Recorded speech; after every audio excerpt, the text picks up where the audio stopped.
All right, Austin, tell me a little bit about yourself. I'm Austin Wetzel. I'm 27 years old. I'm a welder. I'm a blue belt in Brazilian Jiu Jitsu. I'm an orange belt in Judo. My childhood was kind of maybe a little rough. I mean, I've heard rougher childhoods. I was born in Fort Knox, Kentucky. Immediately, I think I was two weeks old. We went to France and Germany for about 2 years. My parents actually ended up getting divorced there. It was just me and my sister and my mom. We flew back from Germany. And then my mother originally got remarried within, I think, a couple years. We lived in Colorado because he was still active duty. So we moved from Colorado, I think, to Florida, to North Carolina, South Carolina. Really started moving around at a young age a lot. And then my mother and my first stepfather ended up getting divorced. I believe I was 7 or 8.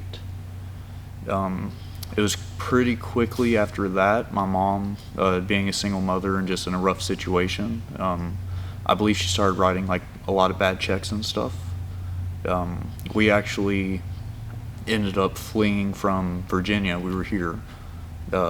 We went and hid in New York for about 2 years. I believe she got into some trouble up there, so we came back down. And then from there, it was just in and out of trouble for my mother. We were always moving around. In 5th grade, I went to 5 different schools, between like Florida, several in Virginia, and then, let's see, 6th grade, it's the first time my mother actually pulled any jail time. We were living down in Florida, and she got extradited to Virginia. So we came back up here with my stepfather at the time for a little bit until she got out. I think that was almost a year. When I was in 8th grade, my mother finally picked up federal charges. So she ended up, I think she served 3.5 years out of an 8-year sentence. Federal. There was a lot of drug issues she had as well, that she was dealing with, that I really think that the prison time did help her. But during all of that, we got to, thankfully, my grandfather, he took us in, got custody, really did his best just to try to keep us together as a family. Extremely grateful for him. It wasn't easy though. We lived with, I think, 2 different families during that time. Had 4 or 5 different live-in babysitters. A couple of them were on drugs. I guess it's just how it goes. And then my mother got out, moved back in with her. Kind of was let loose at that time, and really started just partying, drinking, probably more than I should be for a 17-year-old. Oh, you were 17, okay. Yep, 17, which in my family, at 10, 11 years old, it was not uncommon for me to have 3 alcoholic drinks with the family that's just getting together. It's completely okay. It's not okay, but it was viewed as okay. So drinking and partying kind of came a little too natural to me, and I think especially once I realized that it was kind of repressing a lot of like the rage and everything I'd been dealing with forever. Then graduated high school, went to college at Ohio Technical College. About midway through that, in December, in the same week, I lost my great-grandfather, and then I lost my father. He actually passed away. And I really, really turned to alcohol for that. It was like a year later, me and my mother ended up deciding it was best that we just don't talk to each other. We actually didn't speak to each other for 6 years. Just started talking to each other again and trying to build some sort of relationship. But really went down a pretty dark path for a while. Really hedonistic lifestyle, I would say. Just doing really whatever I wanted, whenever I wanted. Not caring what that did to anybody around me. And I did that until I was about, I think, 23 or 24. I really started to realize that I didn't enjoy seeing the person that I saw in the mirror. My mental health had absolutely plummeted. I was diagnosed with major depression disorder at 15. I remember my diagnosis whenever the doctor was telling me that suicidal thoughts aren't normal. And that blew my mind, because as long as I could remember, I'd had suicidal thoughts and just always been sad. My first suicide attempt was in 7th grade. I mean, that's how far back everything runs. I had a hospital stay after a suicide attempt my junior year of high school. And I think that one was mostly the copious amount of medications we were trying to fix my brain.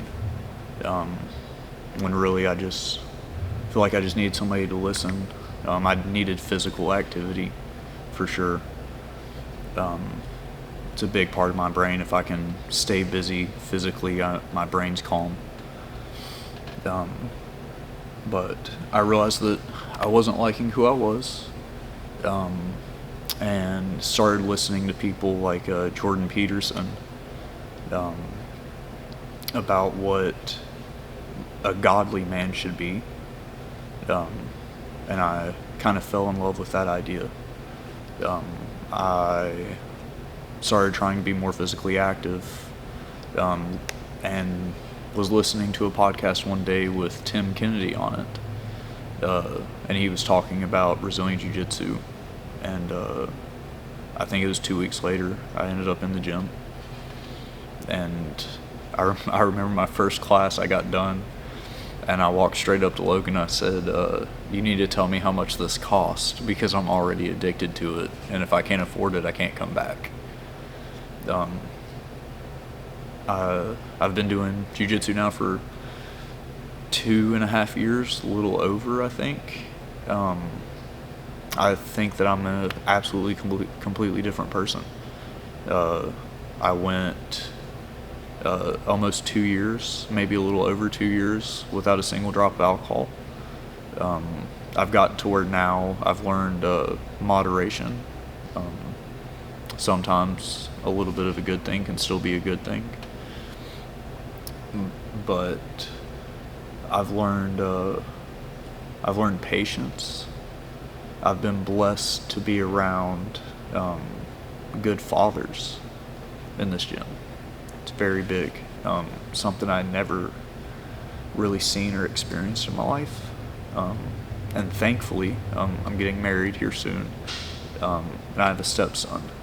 So I'm extremely blessed to have been able to learn that, and especially firsthand, see what a good father looks like. 'Cause it's really all that I want to be in life at this point, you know? A good father, good husband, protect and provide for my family. Just have so much thanks for our gym, all of our members. I love all of you guys. I owe you guys more than you know. Let's back up a little bit. At what age did you start having suicidal thoughts? I honestly don't know. I mean, 5th, 6th grade, so 9, 10 years old, I'd say. Something like that. Do you mind to expand on when you say, like, suicidal attempts? Yeah, So in 7th grade, we were living down in Knoxville. I couldn't tell you why I decided to attempt suicide. I was just, I remember feeling extremely alone. I just was not happy with life, even though most of the situation of my life was out of my hands. And I strung 2 belts together and tied them to my bunk bed. And luckily, whenever I hopped off the bottom bunk, just gonna curl my knees up so that I couldn't touch the ground, one of the belts snapped. So I remember hitting the ground. I was like, what happened? Realized one of the belts had snapped, and I was like, well, that just didn't work. And just got up and went to bed. It's probably 2, 3 o'clock in the morning. Only person awake in the house. My junior year of high school, whenever I attempted suicide, I was on, I think, 2 antidepressants and anti-anxiety, some muscle relaxers for my back. I messed up my back a little bit wrestling my 8th grade year. And I was in an argument with my grandfather and just went and grabbed all my pill bottles, sat down in front of him, and swallowed every pill that I had. Ended up being taken to the hospital, obviously. Thankfully, I wasn't on any narcotics officially, so I didn't need my stomach pumped or anything. I slept for at least 14 or 16 hours, and then they told me I was going to be put under a detention order. So I got shackled and transported, I think, to Lexington, maybe. I don't really remember. I spent about a week in the hospital. I think I had a 3 or 4 day detention order, and then I had a court session, which they decided to let the doctor decide whenever I was good to go mentally. And I think it was another 2 days after that, my doctor released me. And that was really it. I went through, definitely during my drinking phase, my heavy drinking phase, I definitely had nights that I wouldn't say I was intentionally trying to kill myself, but I definitely wasn't doing anything to prevent it. Just gonna, if it happened, it happened. It was one of those sort of things. I definitely think that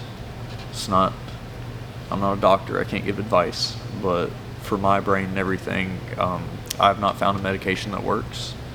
I think that meditation, trying to be a good person in the world, and physical activity, doing things that you love, finding hobbies, and finding people that also enjoy your hobbies so that you have a good community around you. I really think that's the best medicine. Did your parents ever know about these suicidal thoughts or attempts? What were their reactions? They didn't know about the one in 7th grade. I've actually never told my mother about that one. She was incarcerated during my 2nd one, so I think she found out through a phone call, I would assume. And she knew about the 2nd one, right? Yes. What was her reaction on that? I don't really remember. I didn't talk to her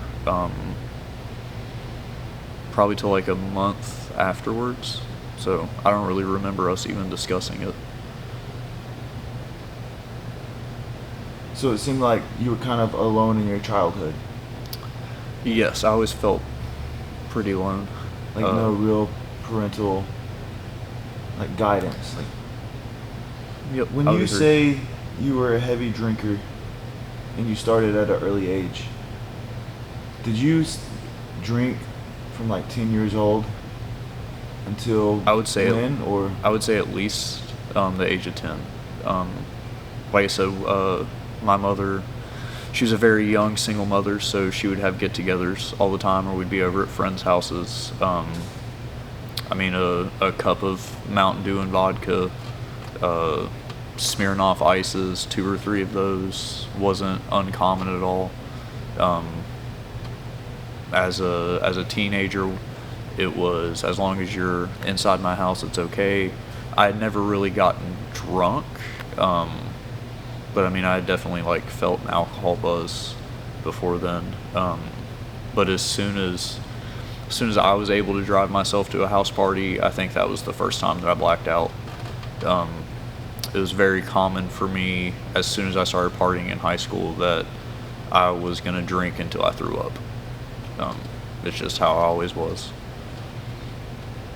and you relied on alcohol pretty heavy, just on a regular, everyday basis? I wouldn't say every day. I've always felt hangovers. I would say every bad day. If there was anything more in my day than a slight inconvenience, I was drinking that night. Would you say your exposure to drug use? I experimented with some drugs through my later years of high school and college. I did some psychedelics in college after my father and grandfather passed away. I don't think that helped at all. I do use marijuana. It helps with my mind racing all the time, in my opinion. I definitely use it to help me sleep. It's enough to take the edge off some days, you know?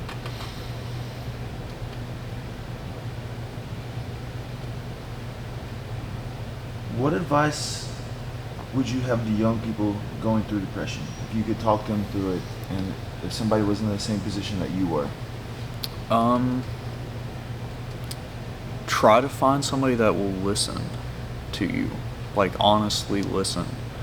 I know that that's extremely difficult, especially as a child, but if you can find somebody that doesn't mind telling you that you probably should be sad, your life's kind of shitty right now, there's not much that you can do about it, there's some things that you can do to help, if you can find that. That would be my biggest thing. If you have the ability to go outside and run, if you're stuck in your bedroom, you can do push-ups. Physical activity is super great. There's always a way that you can find to do it. And one more before we start really talking about jiu-jitsu. I know you wanted to mention your tattoos. Okay, yep, my tattoos. So I have, 5 tattoos. My first tattoo meant a lot to me. I got it at 16. It is my upper pec. It says, the strength you feel today, the pain you feel today is the strength you feel tomorrow. I remember reading that the first time, and it just struck a nerve for me. I think that really started to give me a better outlook. I never really thought about misfortune that way. My second tattoo that I actually got it the same day.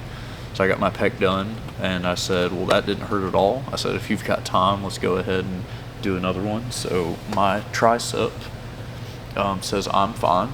And then you flip it, and it says, save me. That's for my major depression disorder. My ribs, I am carrying a gun, but my ribs say, when you want to succeed as bad as you want to breathe, then you'll be successful. It's one of my favorite sayings. I try to strive by it. I think if you really want anything in life, you need to want it as bad as you want oxygen, and you'll have it. And then I have a rose. on my other pec. Roses are my favorite flowers. I've loved them since my great-grandmother. She had a rose bush in her yard forever. So I've just fell in love with roses as a kid. That's awesome. All right, now let's talk a little bit more about jiu-jitsu. Would you say that jiu-jitsu has helped you in a lot of ways, right? But like maybe even saved your life, your mental health? I would definitely say jiu-jitsu saved my life. I know it's super cliche to say that, but thankfully, I found jiu-jitsu, I think, at the perfect time in my life. Not only whenever I needed it, but whenever I was in a state that I was ready to receive it. I fell in love my first day. I think I had not slept in 2 days my first jiu-jitsu class. I just gotten out of a pretty bad relationship. I wasn't doing great mentally. Didn't really know where I was going to take my life. Extremely lost. And just immediately fell in love, especially with our gym, the community that we have. I immediately felt accepted, like I could be myself. I'm a pretty weird guy, weird sense of humor, but just felt so much love instantly. I don't think that I've ever really felt that in anything. I mean, I've been to countless churches, schools, Bible studies, anything, and just the love and acceptance that I got, I think really saved my life. And then having an outlet for the bad days, you know, I still do have bad days, that happens.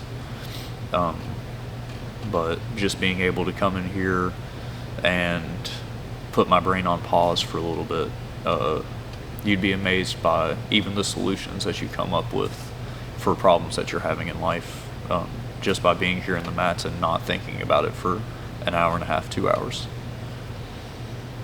Yeah, absolutely. All right, Wetzel, are there do you have anything that you would like to add, or anybody that you would like to thank?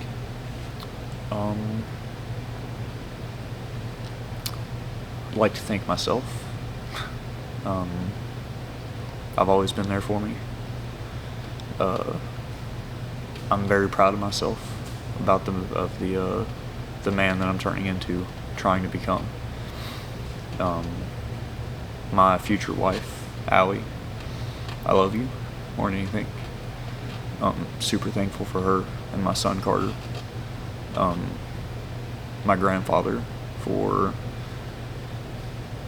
really just putting his life on pause over and over to help me and my sisters and my mother. My great-grandfather for being a good role model, teaching me to have no filter. That's where I get that from. I'd like to thank my mother for the sacrifices that she's made in her life, whether good or bad. I love you. Thank you. I'd like to thank you, my coach, Logan,